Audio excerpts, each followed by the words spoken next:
now enjoy the tango dancing of Aaron and Doruk.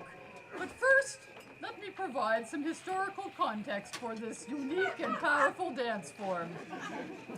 It is widely believed tango originated in the early 1900s in working-class neighborhoods of Buenos Aires, probably popularized in part by immigrant laborers.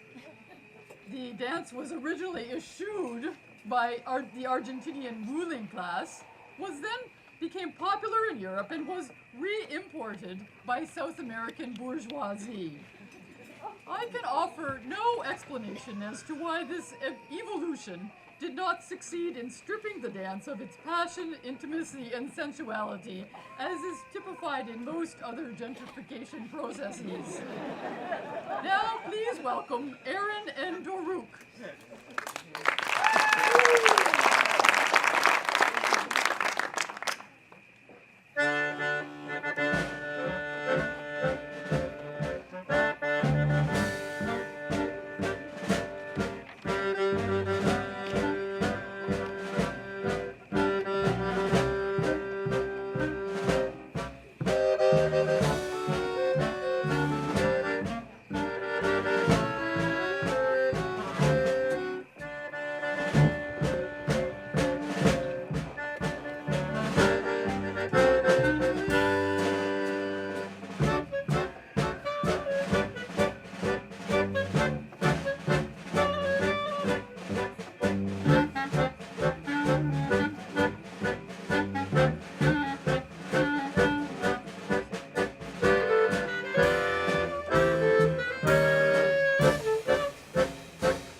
appreciation of the remarkable performance you have just witnessed, I will now offer some tango fundamentals.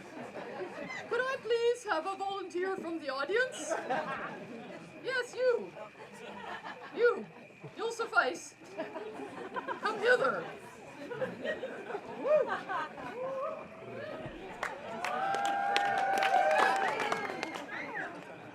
Of critical importance to the language of tango is what is known as partner connection, the interaction between leader and follower.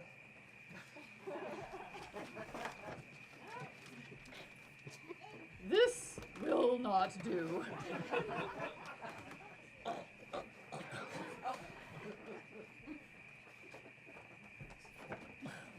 Better. Tango is usually danced very close, with the distance between the partners of no more than 4 inches or 10 centimeters. Though they're not always in direct contact.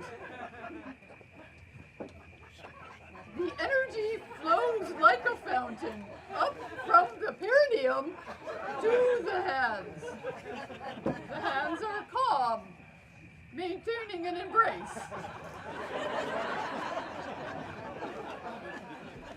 The dance makes use of oppositional energy, the sensation of pulling and pushing the body in opposite directions simultaneously.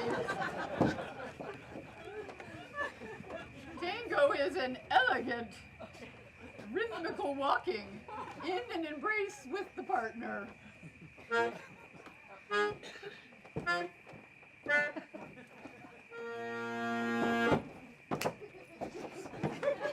No fancy hop, skip, or jump is required if one knows how to walk properly.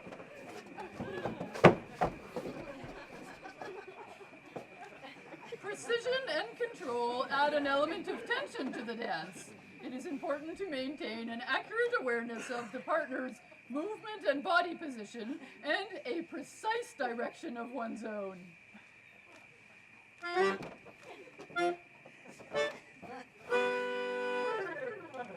The dance requires little more effort than standing or walking.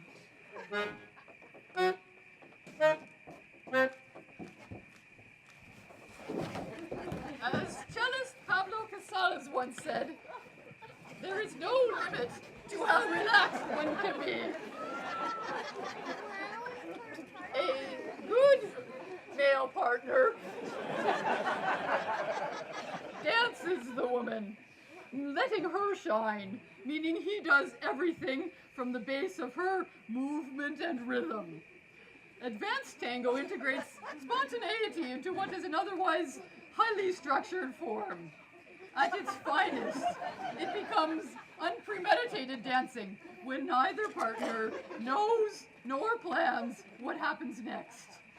This is the zenith of the ecstatic tango experience.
sequencing, the Chautauqua producer has chosen to juxtapose that lighthearted circus romp with our next artiste, who will offer excerpts from her musical show, Dark Woman on Fire.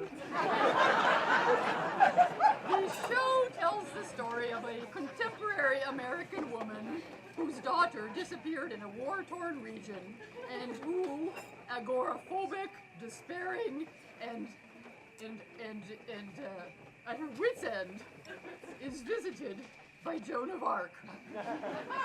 After all, who better to roust one out of a period of isolation and depression than a child saint from the Dark Ages who had bizarre religious visions, led military campaigns to save France from invasion by the Brits, once removed an arrow from her own chest on the battlefield, was betrayed and burned at the stake, all by the age of 19. When next you find yourself overwhelmed with the onslaught of emails in your inbox, the discomforts of menopause, the rising costs of espresso, or perhaps more significant impediments and disadvantages, you too may find it useful to turn to the humbling and perspective-granting story of Joan of Arc. And take heart that your life is not more difficult, dark, and short. And now, welcome and prepare to be astonished by the vocal performance of Amanda Moody, accompanied on cello by Elaine Creston.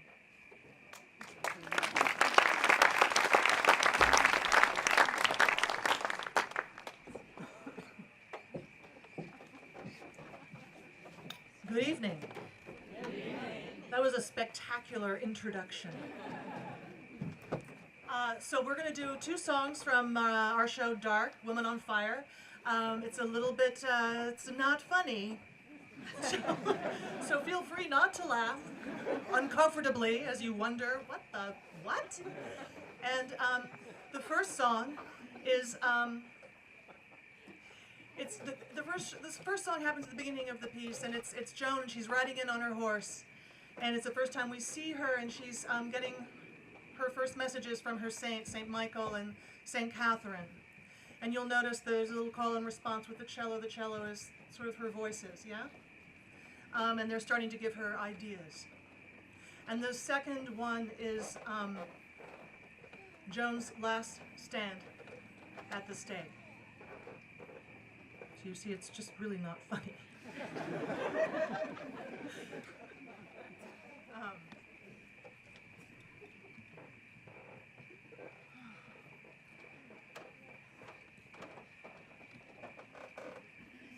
It's a beautiful night for it, though.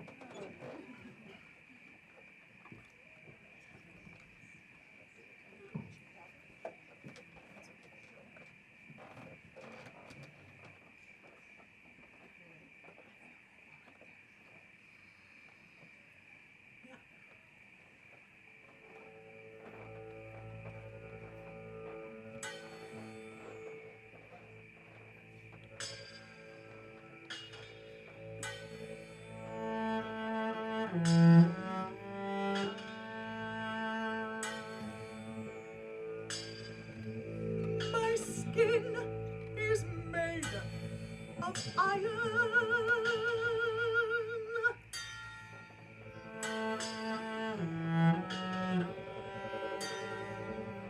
My blood of common mud.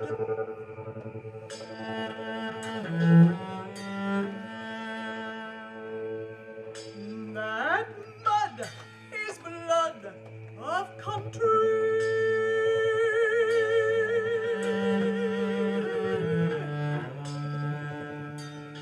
And my heart is full of blood.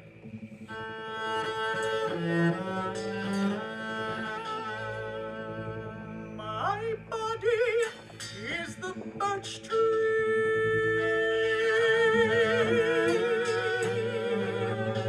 My bark as white as grass.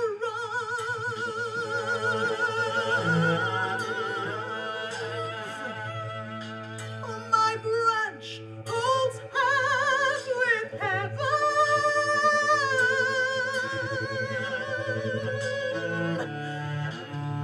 And my root will knock you down.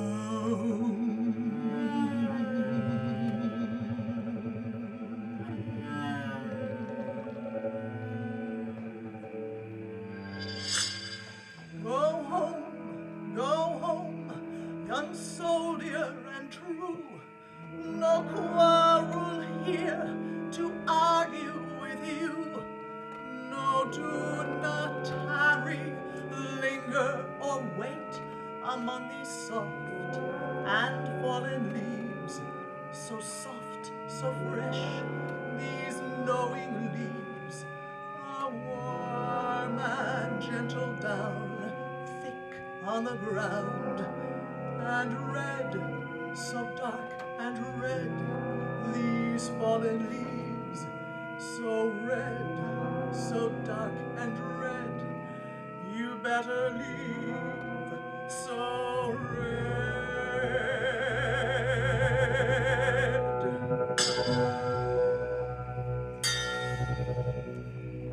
My fingers fly the arrows, my lips let fly the swords. Oh, to defend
colors, like the wings of birds, like silent birds they lay about in soft and orderly array.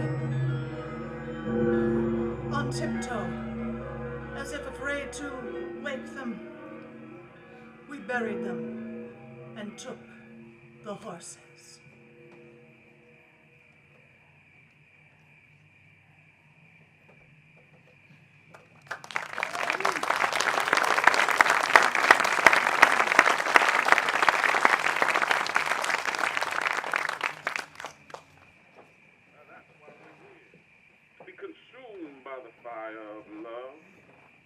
But you got to be willing to take the heat.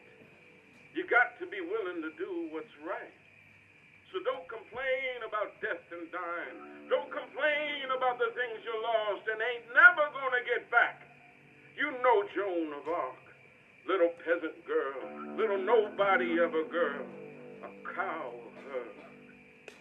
But Joan of Arc had a calling, and that calling said, take back your country. So did she sit on her ass in her apartment, watching TV for 4 years, praying for a miracle? No!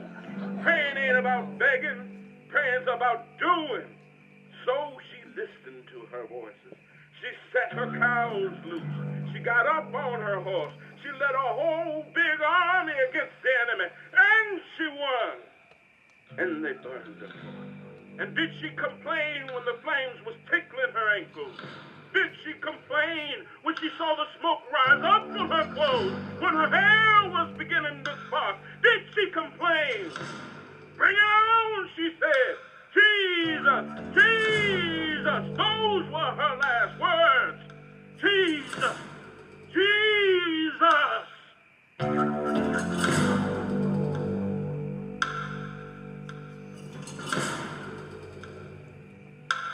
She said, Jesus.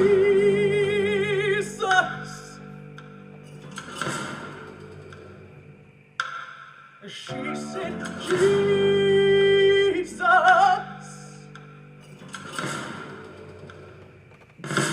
She said, Jesus. Jesus.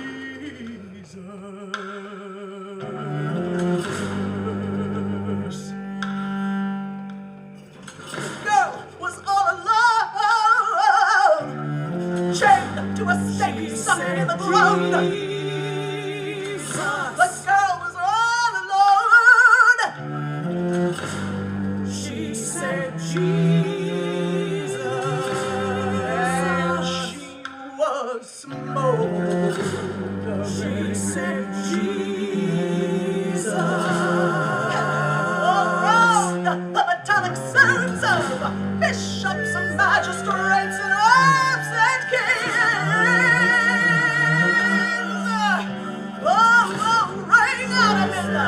Weaklings to rise up, cobra things. Their cheers. Oh, the brutal laughing of their tears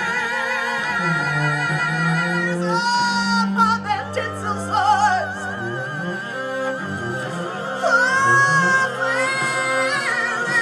Feeling the rain.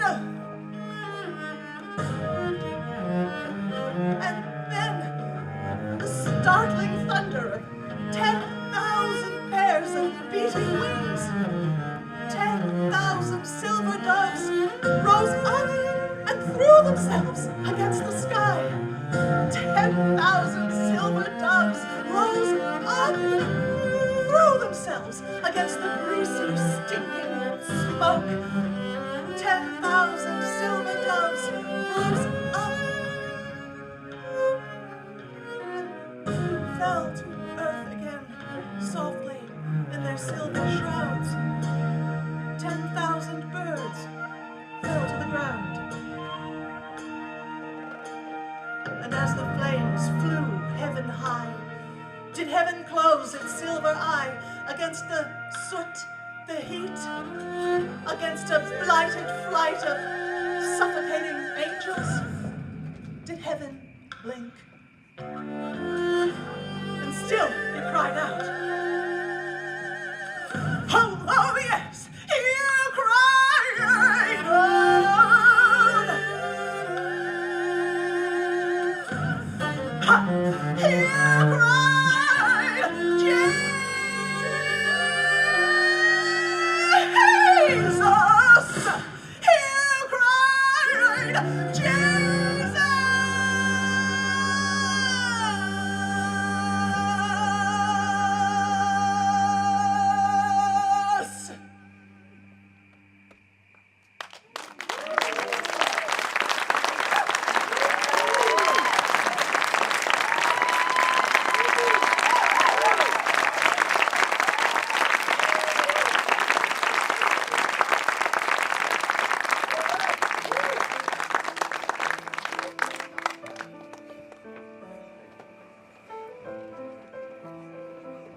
garden path through the gate to the westerly direction.